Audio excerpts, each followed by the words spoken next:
I'm excited to share my thoughts on the SKIN1004 Madagascar Centella Retinol 0.2 Boosting Shot Ampoule.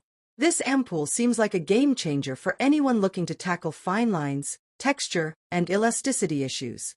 The ampoule contains 0.2% retinol and retinol, which work together to smooth fine lines, improve skin texture, and boost elasticity. Panthenol and squalane reinforce the skin's protective barrier, preventing moisture loss. Madagascar Centella Asiatica extract calms irritation, while madecassoside supports skin recovery. Micro-sized spicules create absorption pathways for deeper penetration of active ingredients. I think this ampoule is perfect for those looking to incorporate retinol into their routine without excessive irritation. The unique 3-step delivery system ensures maximum absorption and effectiveness. It's also hypoallergenic and gentle, making it suitable for dry, normal, and combination skin types.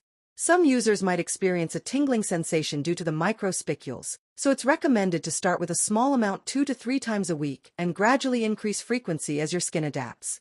To get the most out of this ampoule, apply it after toning and follow up with a moisturizing product to ensure sufficient hydration. Be patient and consistent, as retinol can take some time to show its full benefits. Overall, the SKIN1004 Madagascar Centella Retinol 0.2 Boosting Shot Ampoule seems like a powerful addition to any skincare routine, offering advanced anti-aging benefits while promoting healthy, resilient skin.